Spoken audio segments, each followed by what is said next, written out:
No segundo capítulo, ele vai iniciar falando que daí ele acompanhou esse episódio e ele ficou vagando sem rumo por muito tempo.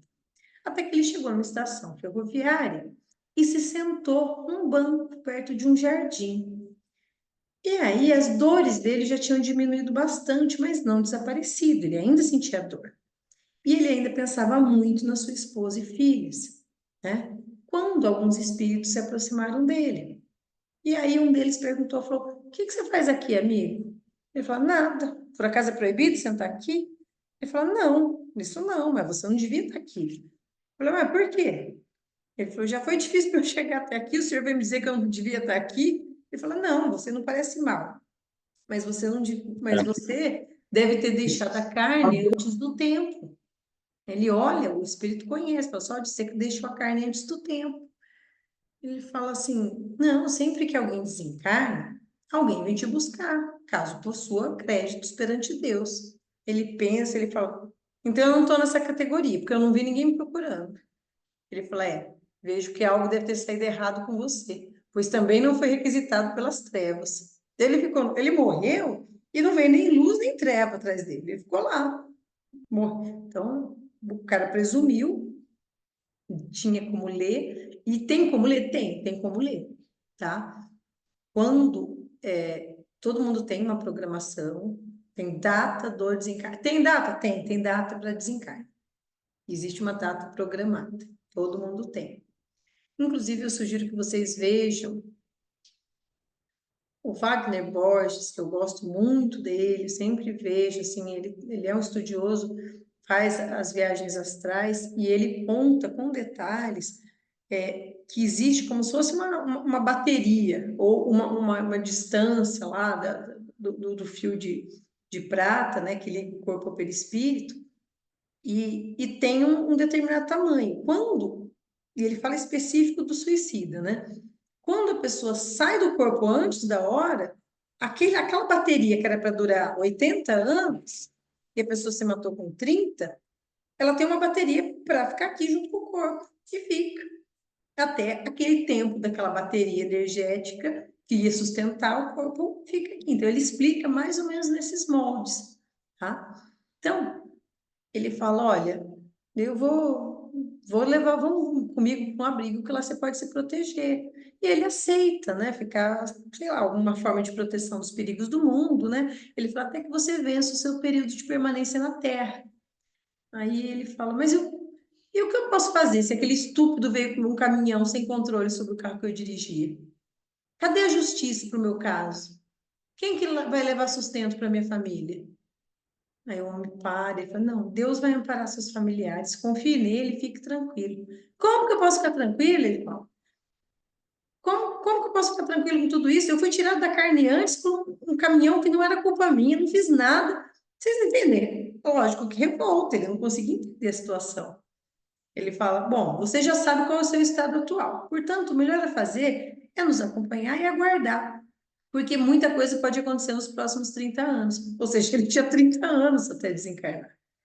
E aí ele foi ao abrigo e lá tinha uma quantidade gigantesca de espíritos abrigados. E ele ficou boquiaberto com aquela multidão que estava lá. E aí, após um dia andando lá, ele já estava familiarizado com o abrigo. As dores foram tratadas, né, por esses mentores, por essas pessoas que estavam ali para ajudar, e em pouco tempo ele já estava ajudando os enfermeiros do abrigo. Quase um ano se passou. E eu, ele dizendo, já havia me resignado à rotina, quando no meio de um grupo de espíritos recolhidos, vi minha filha menor chamada Eliana. E ele quando viu a filha, ele ficou em choque. Por quê? Porque ela estava muito diferente de um ano atrás, quando ele desencarnou. Ele ainda descreve, trazia estampado em seu meigo rostinho uma dor 1000 vezes maior do que aquela que eu tinha sentido no meu desencarne. Corri ao seu encontro e a tomei nos braços. Seu pranto comoveu-me, chorei também. Como era triste ver minha querida filhinha Eliana tão marcada pela dor. Somente quem tem filhos e os ama sabe o quanto um pai sofre ao vê-lo sofrendo. A muito custo, uma das irmãs de caridade a tirou dos meus braços e a levou a uma enfermaria, onde cuidaram dela. Acredite se quiser, mas ela trazia todas as marcas de sua morte violenta. Aquele que disser o contrário, ou seja, que o espírito nada sofre ou nada leva como marcas e recordações da sua passagem aqui na Terra, é um mal informado das coisas espirituais. Então ele fala que a menina, mesmo sendo uma criança, ela leva todas as marcas da sua morte, então teve uma morte violenta. Os enfermeiros não deixaram falar com ela por causa do estado dela. Então ele foi aconselhado a deixar ela ir ficar repousando, sendo tratada por alguns dias. E assim foi até ela se recuperar. E quando ela se recuperou, ele conseguiu conversar, ir visitar a filha e conversar com ela, né? Em mais ou menos um mês, ela já estava conversando e ficando mais à vontade. Foi numa dessas conversas que ela falou: Papai, por que você nos abandonou? Ele diz: Não, filha, eu não abandonei vocês, eu fui obrigado a vir para cá. Ela pergunta: O senhor está trabalhando agora nesse hospital? Ele fala: Sim, minha filha. E o senhor não vai voltar para casa? Ele fala: Não, acho que não, não posso, querida. Ele fala: Por que não? A mamãe está sofrendo muito com o homem que veio morar na nossa casa. Aí ele já: Quem é ele, minha filha? Ah, um amigo do senhor chamado Vitor, lembra dele? Aí ele já paralisou. Ele falou: Vitor? Era um amigo dele que não saía da casa dele. Era quase um irmão para ele. Trabalhavam juntos na agência e era ele que indicava os veículos que ele deveria levar aos proprietários, ou seja, uma pessoa íntima dele, quase um irmão, ele considerava como um irmão. E ele fala: Mas como teria ido morar em nossa casa em definitivo? Será que se casaram com a minha ex-esposa? Aí ele fala, responde para a filha, ele fala: Sim, minha filha, eu me lembro dele, né? Quando que ele foi para nossa casa? Aí ela fala assim: pouco depois da sua partida. A mamãe disse que o senhor havia morrido e que ele seria nosso novo papai. Aí você já imagina, né? A bola de ódio crescendo. Ele fala: foi logo que eu parti que ele veio para nossa casa? Ela disse: Sim. À noite, depois do senhor viajar, ele veio e dormiu no quarto dos fundos, onde ele sempre ficava. Lembra-se? Ela falou: Sim. Pois é, no dia seguinte ele foi trabalhar e à tardinha veio com um papel na mão, dizendo que o senhor tinha sofrido um acidente e morrido. Todos nós choramos muito e ele ficou lá para consolar a mamãe. Depois não saiu mais de casa. Ele fala: Bem, uns tempos depois ele começou a dormir no seu quarto com a mamãe e ela falou que ele era o nosso novo papai. Depois eles começaram a brigar muito e nós fomos espancadas por ele muitas vezes.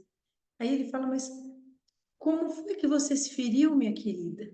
Aí ela explica como ela morreu. O Vitor ficou nervoso e bateu-me. Como eu não parava de chorar, ele me empurrou pela escada e eu me machuquei toda. Mas agora eu já estou boa, papai. Olha isso, gente. E não quero mais voltar para nossa casa. Aí ela pergunta, né, para o pai, fala: Papai, onde que é a sua nova casa? Ele fala: Não, minha filha, nós moramos aqui agora. Você vai ficar conosco e terá uma porção de amigos para se distrair. Agora vá para sua cama e descanse. Ela se deitou e eu saí do aposento, possuído por uma revolta. Pronto, né, gente? Ele desencarna, o cara que era o melhor amigo dele não espera nem esfriar o corpo, já se vai para dentro da casa dele, se casa com a mulher dele e espanca a mulher e as filhas menores dele. Pronto. Não tem como, gente, não tem como. O nosso grau ainda de sentimentos é muito, a gente tem que ter consciência, porque se coloca, eu constante, a gente se coloca numa situação dessa.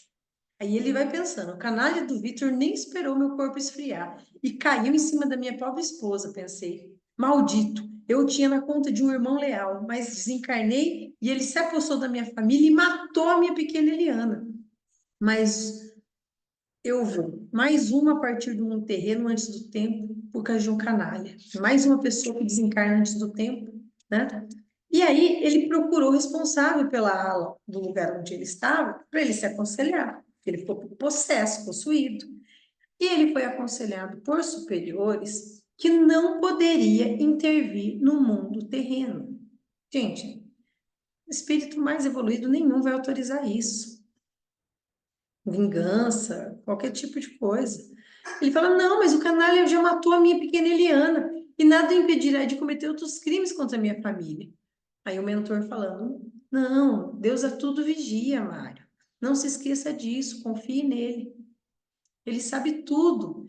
E a você compete confiar na sua justiça perfeita. Que justiça, irmão Marcelo? O canalha tirou-me da carne, está impune até hoje. E agora o outro também vai ficar impune, porque certamente vai encontrar uma outra versão para a morte de Eliana. Então, assim, quem tirou, o motorista do caminhão que tirou ele da carne, não recebeu punição nenhuma. O cara que matou a filha dele, possivelmente vai falar que é um acidente, alguma coisa assim, punição nenhuma. Gente, o espírito vê isso, o espírito não, nós, tá? Nós encarnamos. Vemos esse tipo de coisa, a gente vê justiça gritante. Aí é nessa hora que você fala que Deus sabe tudo, coisa nenhuma. Eu vou fazer justiça com as minhas mãos. Pausa aqui. Cuidado com os justiceiros. Em especial, eu digo isso agora para os filhos de Ogum, que tem isso na alma. E eu falo isso por mim. Muito justiceira. Não, está errado. Eu vou combater, eu vou aqui lutar pela verdade, pela justiça, pelas coisas certas, e eu vou fazer porque está errado. Depois de um tempo lendo esses livros, estudando a Umbanda e levando uma bem assim, do Senhor Ogum, de lei, eu entendi que nós não temos capacidade de determinar na Terra o que é justiça e o que é injustiça. A justiça, o nosso conceito de justiça aqui é muito pobre, muito pequeno, para a gente compreender e julgar as coisas como justas e como injustas. E a gente tem que tomar muito cuidado ao tomar partido e querer defender e querer fazer justiça, sabe? Não, isso aqui precisa, essa pessoa precisa ser punida. Muito cuidado com isso. Até porque o Ogum deixou com todas, ele fala pouco, tá, gente? Mas quando ele falou na alma. Um dia que ele falou para mim: justiça sem amor é vingança. Se você não tem capacidade, e aí, gente, eu entendi, não precisou, para bom entendedor, um pingo é letra, né? Se você não tem capacidade de fazer justiça com amor, de verdade e sinceridade, não faça, porque isso é vingança. E vingança não é campo de algum. E a partir daí eu comecei a ser bem mais cautelosa com essas situações e com esse espírito de justiceira, que tem que ser, sabe, assim, esse ímpeto que os filhos de Ogum têm, das batalhas, né, de se envolver nas brigas e nas confusões e ajudar e defender e lutar pela justiça. E eu comecei, lógico que isso continua meu, é meu, está em mim. Mas eu sou bem mais cautelosa hoje, bem, com certeza, bem mais cautelosa. E aqui, a ira que esse espírito tem despertada, todo mundo consegue ver que é justificada. Com certeza, imagina, o cara vai estar lá com a outra filha, com a mulher, e ninguém faz nada, confia em Deus é puta que pariu, desculpa a palavra, você não quer saber de confiar em Deus, não. Acabou a fé, meu amigo, mexeu com a tua família, com a tua filha, imagina a filhinha pequena, para. Aí ele tá lá, aí o mentor tentando explicar, fala, olha, os homens podem falhar, Mário, mas Deus não. No tempo certo, a justiça de Deus é implacável e ela vai colher tudo aquilo que o devedor deve. Aí ele foi, procurou o superior e ainda convenceu o superior, que era o Fernando, a deixar ele visitar a sua antiga família para ver como que elas estavam. E aí, nesse período, ele aprendeu a volatilizar no espaço e ele ficou estarrecido com o que ele viu quando ele chegou em casa. Chegando em casa, na casa da família, né? Quando encarnado, ele viu Vitor, o quase irmão, bêbado, caído em uma poltrona na sala. Além dele, estava na minha casa a outra filha chamada Priscila, de 13 anos de idade. Ela era muito bonita e já assumira as feições de uma mocinha. Chorei muito ao vê-la. Lancei-me em sua direção e a abracei emocionado pelo reencontro.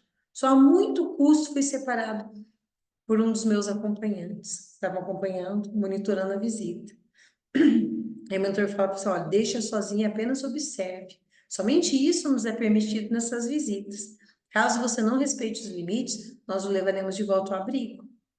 Nesse momento, o canalha do Victor despertou e veio até a cozinha, onde ela preparava o almoço.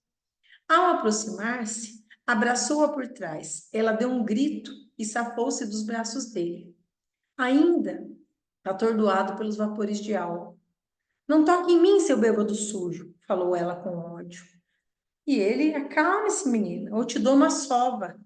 Não se aproxime de mim, tornou a gritar. Eu só quero abraçá-la um pouco e beijá-la, Priscila. Vou contar tudo para minha mãe, Vitor. E aí ele diz, é clássico, né, do abusador, se fizer isso eu mato vocês duas. Priscila começou a chorar e saiu para o quintal. E o pai, vendo tudo isso, gente, ele sentiu um ódio do miserável tão terrível que ele foi para cima do cara para tentar esmurrar ele. Mas o punho passava e não causava mal nenhum. Então, eles voltaram para o abrigo e foram direto ao encontro com o superior. Ele não suportou ver aquela cena, foi recolhido, e aí contou para o superior tudo que ele viu. E aí o superior foi pensativo e disse, olha, eu não sei como solucionar um caso como esse, Mário. Minha função é socorro espiritual e não de proteção dos encarnados. Eu vou falar com o meu superior e me aconselhar. Quem sabe ele pode me ajudar num caso como esse. Aí ele diz ainda, Mário diz ainda, fala, mas precisa ser rápido, ele está decidido a violentar minha filha. Nós ouvimos e ouvimos, e não há a menor dúvida quanto a isso. E aí, o superior dele, que é o Fernando, foi no seu superior. E aí, retornando, ele disse, olha, eu falei com o meu superior sobre a gravidade da situação na sua casa terrena. E ele designou, muito preocupado, 2 protetores para guardarem a sua filha. Aí ele falou, mas o que que eles vão fazer para evitar que aquele canalha moleste a minha filha? Ele falou, olha, eu não sei como eles atuam, né? Mas eles vão cuidar dela. Enquanto você tranquilize-se e volte aos seus afazeres do abrigo. E aí ele volta, mas com que cabeça, gente? Nem vivo nem morto, né? Ele voltou um pouco mais calmo, tal, que ela ia receber uns 2 protetores, tal, mas ele não conseguia esquecer o rosto aflito da filha Priscila. E um ódio muito forte contra esse Vitor começou a tomar forma no mental dele. Ele falou: um dia eu ainda me vingo desse verme.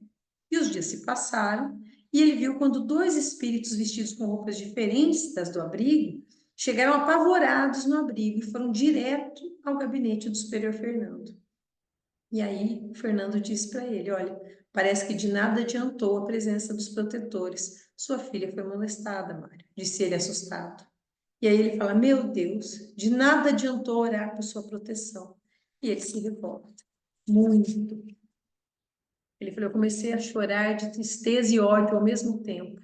Como eu já havia aprendido a volatizar-me, é fato, né, gente? Rumei para lá na casa antiga. A cena que vi deixou-me possesso. O canalha esbofeteava a minha tão amada filha Priscila e ameaçava de morte caso contasse alguma coisa para sua mãe. Eu agarrei-me a ele com ódio e eu acho que o ódio foi tão intenso que o tonteou por um momento. Eu o socava, xingava, amaldiçoava, mas não conseguia jogá-lo no chão. Nisso chegaram o superior Fernando e 2 protetores. E aí eles tentaram acalmá-lo, né? E tirar ele dali. Tentando, mas gente, como é que você consola um espírito que está vivendo isso? Tem que ser muito persuasivo. Você tem que ir muito além de palavra. Palavra não consola. Pode esquecer. Nem tenta.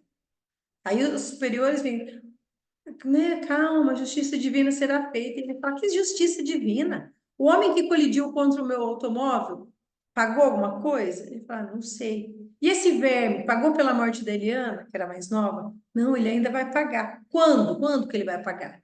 Ele fala, não, no dia que a lei divina voltar-se contra ele, tudo será ajustado. Ele fala, a lei divina? Muito boa essa lei, não? Permite que os canalhas façam o mal na terra e fiquem impunes. Então, o mentor ainda tenta aconselhar, né? Mário, ele é perfeita, não julgue mal as coisas, senão será castigado também. Ele fala, mais do que eu já estou sendo castigado? Impossível. E aí é muito custo. Gente, não é fácil doutrinar o espírito nessa situação. Aliás, você não doutrina. Como você vai doutrinar o espírito nessa situação? Não sei que você saiba muito bem por A mais B o que que aconteceu com Kay e consiga voltar no tempo, igual o Cavaleiro da Estrela da Guia fazia, você não dá jeito para coisa, gente. Pode esquecer de doutrinar o espírito nessa situação, esse ímpeto de raiva, tá? E aí é muito custo, ele voltou para o abrigo e ficou sozinho no quarto, chorando, e os dias passavam e ele não conseguia fazer mais nada de útil no abrigo. Ficava a maior parte do tempo dentro do quarto. Até que um dia a filha Eliana foi levada por um grupo de espíritos muito elevados. A explicação que deram a ele foi que ela seria encaminhada para uma esfera luminosa, onde conviveria com outras crianças de sua idade. E aí, para ele, foi mais um motivo de tristeza. A única coisa que ele tinha de alegria era a filha do lado dele. Outro ponto, gente. Ai, mas o espírito não desencarna? Ele já não fica adulto? Não, não é assim, gente. Não é automático. Espírito de criança não morre e pronto, cresce, fica adulto. Não é assim. Assume a forma que quer. Muitos espíritos de criança permanecem crianças. Alguns bebês permanecem bebês. Vão ser cuidados, vão ser alimentados. E, às vezes, com um tempo muito lógico, ou num tempo mais natural, ou num tempo acelerado, eles vão sofrendo as transformações do perispírito para um corpo jovem a um corpo adulto. Entende? Assim como um corpo muito velho morre e fica novo? Não, gente, não é automático assim. Mas um processo, assim, um processo de rejuvenescimento para os espíritos que morrem com o corpo físico já com idade, podem sofrer um processo de rejuvenescimento, sim. Inclusive, eu vi, meu avô faleceu com em torno de 75 anos, mas quando eu vi algumas vezes, e uma das vezes que eu vi muito claro, muito nítido, e a idade dele era em torno dos 45, 50 anos. Bem mais jovem, mais moço, assim, mas o mesmo estilo de roupa e tal. Então, um processo de rejuvenescimento para desenvolver as suas tarefas da espiritualidade. E às vezes você consegue desenvolver essas tarefas com o corpo mais velho ou com um corpo mais novo de criança. A espiritualidade sabe. E essa confusão aqui? A espiritualidade sabe. Guardem a bolinha da revolta aí e procurem pensar, meus filhos. Não como uma receita de bolo, que vocês vão olhar e falar, então aconteceu isso no livro, então se eu tenho uma situação semelhante na minha vida, então é assim também. Não, não tem receita de bolo. Você não sabe quem você é, você não sabe quem são seus familiares, o que aconteceu e o que cada um fez. Mas de uma coisa vocês podem ter certeza: tudo é necessário. A gente pode atravessar o caminho, fazer coisa errada, faz. A uma hora. E não é uma lei cobra de uma conta matemática e aritmética. É a nossa situação. Ou você melhora e não faz mais aquilo, ou a lei vai vir e te colocar num lugar em que você seja capaz de aprender. Entende? Não é ameaça, é uma lei de causa e efeito, que é uma lei natural. Calma, que as coisas vão se resolver e vai ficar pior, mas depois resolve. Leia, o livro é bem curtinho, tá? É muito interessante que ele vai contando essas experiências de estar no ônibus, de ouvir os pensamentos, né? E vocês vão ver que ele vai tendo uma riqueza de experiências que ele vai detalhando no mundo espiritual, que vale muito a pena mesmo. Mas nesse livro, acho que o mais importante é a lição moral que ele dá, tá? Que você vê um espírito que, em tese, tem todas as razões do mundo para perder a fé, para perder a confiança, para não acreditar em justiça divina, para querer se vingar com todos os motivos. Então, vai só piorando, e ele vai ficando inflado, ele vai tentando, ele não tem mais cabeça para fazer nada, você não pensa mais nada, né? Mas nós vamos chegar no momento que vocês vão entender tudo isso, tá bom? Deixem suas perguntas. Deixem suas perguntas sempre no vídeo, né? Quem tiver depois, que às vezes está em casa ou começa a ler, fala, ah, é isso aqui, tá? Quem for ler o livro, vai fazendo as perguntas no próprio vídeo, a gente vai esclarecendo alguns assuntos, tá? Fiquem com Deus, pensem, reflitam, leiam, para a gente ir tirando dúvida. Eu prefiro que vocês leiam o livro antes, para a gente tirar dúvidas, porque quando vocês leem, depois fala, aí as dúvidas surgem com mais facilidade. Vocês têm tempo para preparar perguntas e dúvidas, aproveita melhor, tá? Tenham isso como hábito, o estudo sempre é melhor assim. Bom, uma boa noite a todos e saravá.